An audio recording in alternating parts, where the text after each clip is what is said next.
Hello everybody, this is TipTop MTG here today with another Magic the Gathering video. In today's video, I am covering all of the spoilers that have come out today for Strixhaven, more specifically Strixhaven Commander, today being April 7th.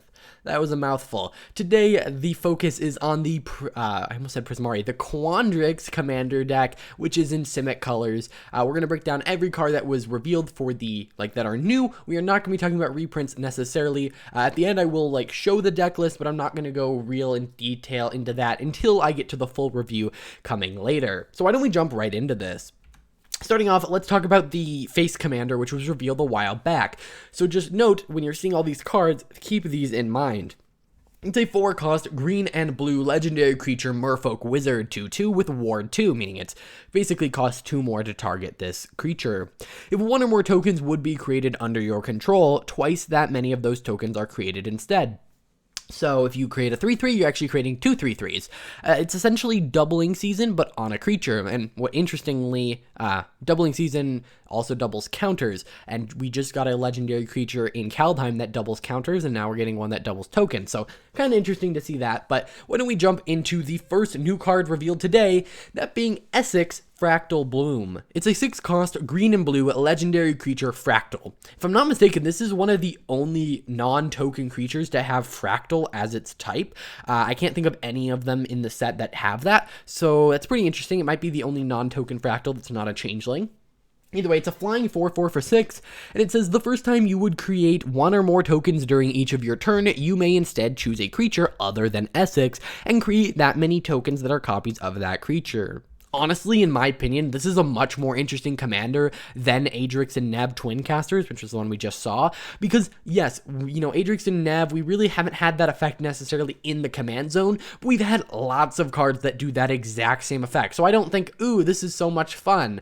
I still think it could be really good, but I think this is one that's very, very interesting. It's much more of a, I'm gonna make copies of things, I want to make this clear. If you create 3 1/1s and have them enter as copies of another creature, they're permanent copies. It's not like they're copies for the turn. They are permanent copies, and you don't have to invest any mana into this. So I think that Adrix and Nev really want you to, create lots of tokens, and so does Essex, but Essex wants you to take those tokens and turn them into something big, meaning you also kind of need big things in your deck. So I think these are actually going to be built very differently, and of course having both of them out is not bad.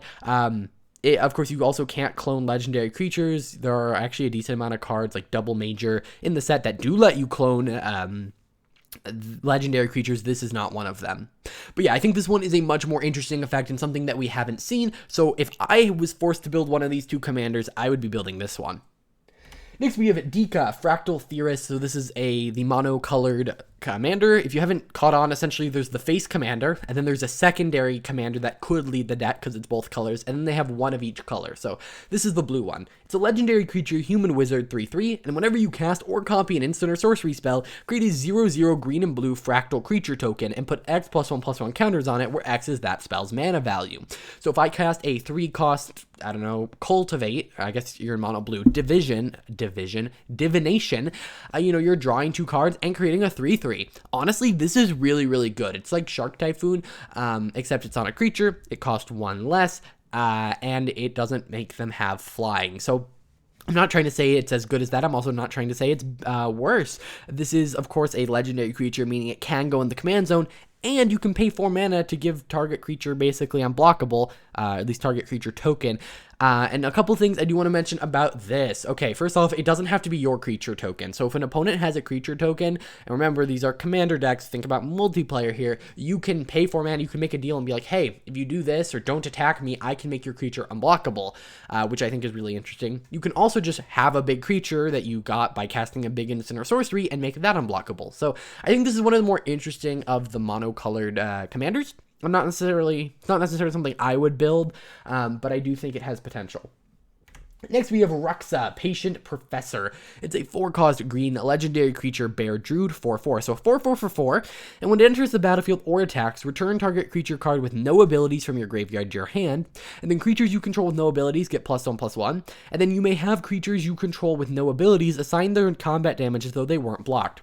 Alright, so this is a commander that cares about boring creatures, which I don't think is that great of an idea. I actually implemented this in my Magic the Marveling set as part of WandaVision. It was part of that. You know, she turns things into sitcoms. I'm not really going to spoil anything, so you don't have to click off.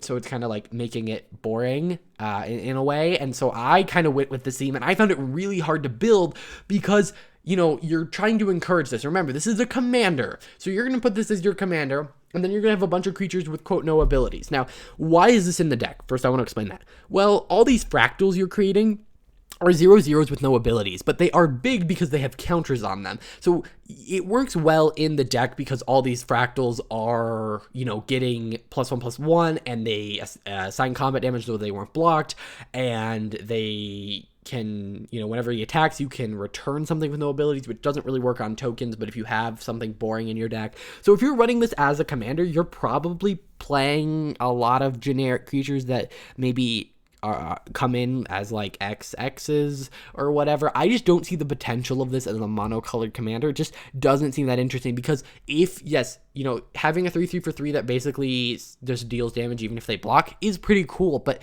if your commander dies or gets, you know, oublieted or your opponents gain control of it, or it just gets so expensive you can't cast it, what is your deck doing? You're playing a bunch of boring creatures. It says no abilities, not no, you know, complex abilities. It can't have flying or vigilance or anything. So I just really don't like this card. I think in the deck as a support piece it works fine, but as a commander I would just avoid this one. Next, we have Commander's Insight. It's X blue for an instant. Target player draws X card plus an additional card for each time they've cast a commander from the command zone this game. It does specify from the command zone, and I don't really remember if other cards that specify the amount of times you've cast your commander specify that. I think they might, just because you're already keeping track of it, versus you might be like, oh, I bounce this back to my hand and then I cast it, and you're like, wait, how many times did you cast that from your hand? So I think they may all specify that. If they don't, this is a major downside. You can't just take a creature and keep bouncing it back to your hand and playing it and making this a really big spell. However, I think this is really interesting. Would I rather have it be blue X and like draw cards equal to that, or blue and X? Maybe. But if you are like, I think in partner decks, this is going to be a pretty good card because you're probably casting both your partners, meaning essentially this is blue and X, draw X cards, because, you know, you essentially have to draw or cast your commander 3 times for this to be pay 1 mana per card. So if you've cast your commander 3 times from the command zone, you kind of turn this into a pay X draw card, but that's not really realistic. So let's say pay a blue and an X draw card. That is, I believe, a card in Commander. So for that to happen, you need to have cast it twice, which with partners, that works really well. So I think this, if it's going to see play anywhere, is going to be in partner decks. Outside of that, I just don't see it being that worth it. It is an instant, which is beneficial. You can draw all the cards right on your end step, so that does give it a little bit of an advantage. And if it's like the best card you have, it's not bad. I'm not saying this is a bad card at all. You know, obviously, I could be saying, oh, well, this, you know, this mana rock that they added isn't Soul Ring, so why would anyone play it? Of course, that's kind of ridiculous to say. So, not my favorite, but it does have some potential in some partner decks, which we just saw a big influx of with Commander Legends. Next, we have Curiosity Crafter. It's a 4-cost blue creature bird wizard, 3/3 with flying, and it says you have no max hand size. So that's pretty awesome, meaning it's probably going to draw you some cards.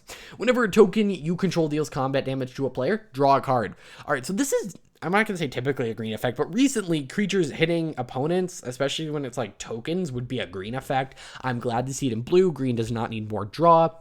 But it's interesting because generally Simic doesn't get a lot of token creation as their theme, and so it will really help support some cards that maybe in the past were not that good because Simic as a token creation color didn't get a lot of support. So that's really awesome to see.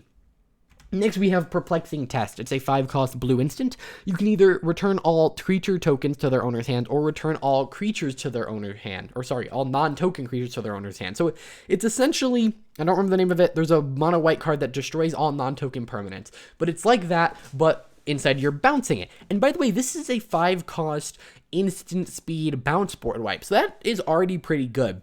One thing I do want to mention, if you ever choose return all creature tokens, essentially that just says destroy all creature tokens because that's how blue bounce effects work. So you can kind of read that top one as destroy all token creatures or return all non-token creatures to their owner's hands. And honestly, this seems like a pretty good card. If you're running tokens, this seems extra good, but I could see the argument of, hey, I'm just playing this because it's an instant speed board wipe in blue. I don't have access to evacuation or whatever. So I think that this is going to be a nice option if the price on it isn't too high for people who are looking for blue board wipes, even outside of token decks. Next, we have Replication Technique. It's a 5-cost blue sorcery with Demonstrate. So essentially how Demonstrate works is that you can get an extra copy, so you get 2 if you give an opponent 1 copy. So essentially you could pay 5 mana to get 2 copies of the spell and give 1 copy to your opponent. But it lets you create a token that's a copy of target permanent you control.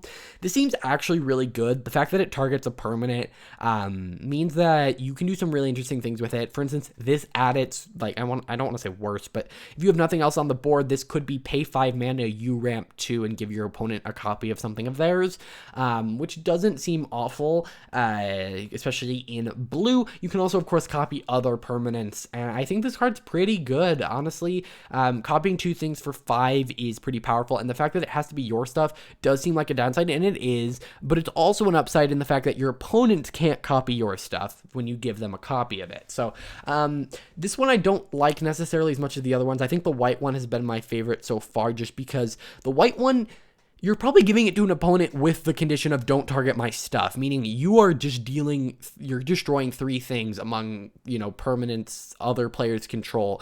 But this one is helping set up your opponent's board. Like, I think that the white one is a lot more, hey, I'm getting this effect, I'm just losing a little bit of the control. This one seems a lot more like I'm actually giving my opponent a benefit here. So I think that it's not as good as like the white one. I think the white one's been the best one in my opinion so far, but it's still interesting.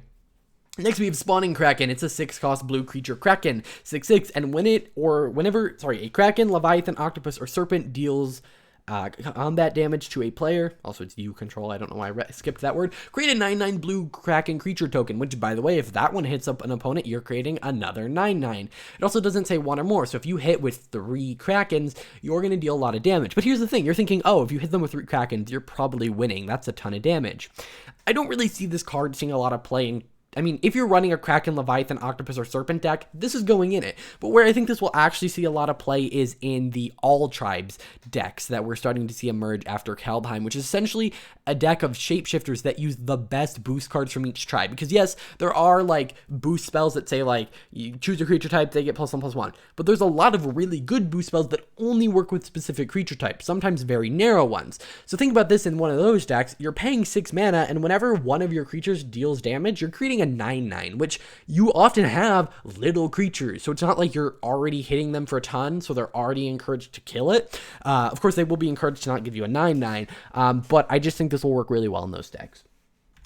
Next, we have Theoretical Duplication. It's a 3-cost blue instant. Whenever a non-token creature enters the battlefield under an opponent's control this turn, create a token that's a copy of that creature. This is an instant, meaning that essentially, say an opponent casts some crazy spell, I don't know, some big creature. In response, you cast Theoretical Duplication, and now you and your opponent and you get a copy of that card. And so I think that's actually really, really interesting. It's very similar to the blue effect we saw in Kaldheim. I keep forgetting card names. It let you kind of choose a creature, and as creatures enter the battlefield, they enter as copies of that. This works obviously differently, but it reminds me of the same kind of shenanigans you can do there. So it's kind of like copying it on the stack a little bit more. It's almost, they could almost have said copy target creature spell, and I think that would have done something very similar. The difference is this, this triggers off of an ETBing instead of actually copying it and getting it first. So it does do a little bit different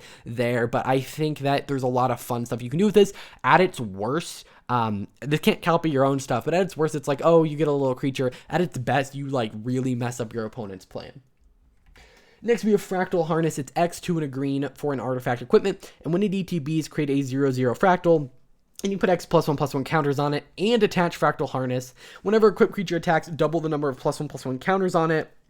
Pretty powerful. I could see this going in some Hydra decks, or decks that care about X, or decks that care about even +1/+1 counters, because yes, you're creating the for 4 mana, you're creating a 1/1. But when that 1/1 attacks, it becomes a 2/2. But I think the fact that this equipment just says whenever the thing attacks, double the number of +1/+1 counters on it, I think it's pretty crazy. Also notice Fractal Harness is a cost that has X in it. So like this is going in my deck that cares about, it's a Gruul deck that cares about X's.